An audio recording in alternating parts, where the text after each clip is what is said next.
Hi friends, हम हैं बीकुदी। आज हम आपसे एक छोटा सा सवाल पूछना चाहेंगे। क्या आप ईश्वर से मिलना चाहते हैं? अधिकतर का जवाब होगा हाँ, हम ईश्वर से मिलना चाहते हैं। पर ईश्वर से मिलना क्या इतना आसान है? क्योंकि हमारे साधु संतों ने, हमारे जो भी धर्म ग्रंथ लिखने वाले विद्वान रहे हैं, उन्होंने तो ये कहा कि ईश्वर को पाने के लिए हमें हजारों हजारों वर्ष तपस्या करनी पड़ेगी, व्रत करने पड़ेंगे, उपवास करना पड़ेगा, दान आदि देना पड़ेगा, तब हमें भगवान मिल पाएंगे। ये शायद दुनिया का सबसे बड़ा मिथ, सबसे बड़ा झूठ है। एक छोटी सी कहानी के द्वारा ये बात शायद आप ज्यादा अच्छे से समझ पाएंगे कि ईश्वर से मिलना इतना मुश्किल नहीं है। एक राजा था। अब आप तो जानते ही, राजाओं में तो सनक होती है। उसने अपने सारे सन्यासियों को, साधु संतों को, जो भी उसके राज्य में थे, और विद्वानों को एक दिन बुलाकर कहा कि मुझे आप ईश्वर से मिला दीजिए। अब जो साधु संत या विद्वान खुद कभी भगवान से ना मिले हों, क्या वो राजा को भगवान से मिला सकते थे? बिल्कुल नहीं। उन्होंने भागवत गीता, अनेक धार्मिक ग्रंथों के उदाहरण देकर राजा को समझाया कि ईश्वर कौन है और ईश्वर से कैसे मिला जा सकता है। राजा ने कहा कि ये बेकार की बातें मुझे मत बताइए, मुझे तो सिर्फ आप ईश्वर से मिला दीजिए। साधु संतों ने, विद्वानों ने, सबने हार मान ली। उन्होंने कहा महाराज, हम आपको ईश्वर से नहीं मिला पाएंगे।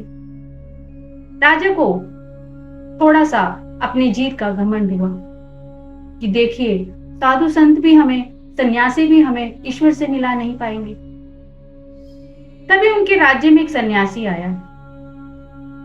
राजा उस सन्यासी के पास गए और सेम क्वेश्चन, वही जो अपने साधु सन्यासी से कहा था, वही सवाल, वही बात सन्यासी से कही। सन्यासी को कहा, क्या आप मुझे ईश्वर से मिला सकते हैं?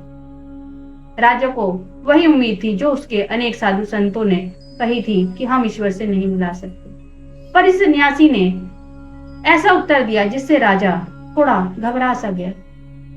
सन्यासी ने कहा, क्या अभी मिलना चाहेंगे या थोड़ी देर बाद?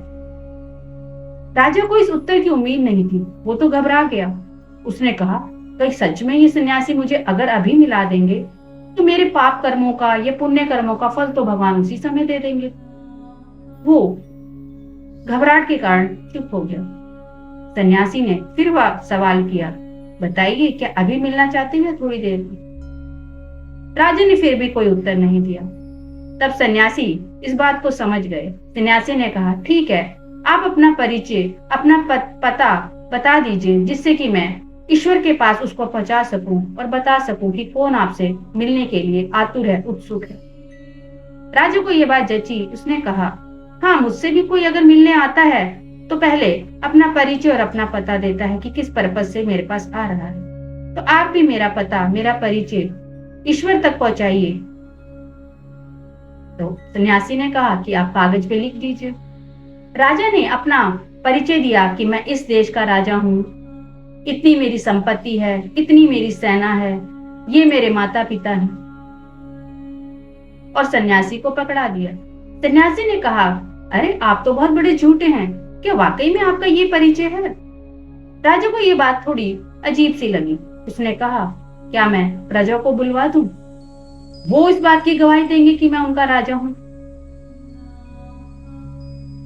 तब सन्यासी ने कहा कि मान लीजिए आप राजा नहीं रह जाते, आप गरीब हो जाते हैं, तब भी आप वही रहेंगे जो आप हैं। मैंने कहा, बिल्कुल वही रहूंगा जो मैं हूं, मेरा परिचय, मैं जो हूं, मेरा ही रहेगा। तब सन्यासी ने कहा कि अगर मान लीजिए आपका नाम रत्न है, अगर आपका नाम बदलकर अग्रसेन कर दिया जाए, तब भी आप वही रहेंगे जो आप हैं। उसने कहा, हाँ, नाम बदलने से क्या है, मैं जो हूँ, मेरे जो विचार हैं, जो मेरे गुण हैं, मैं तो वही रहूंगा।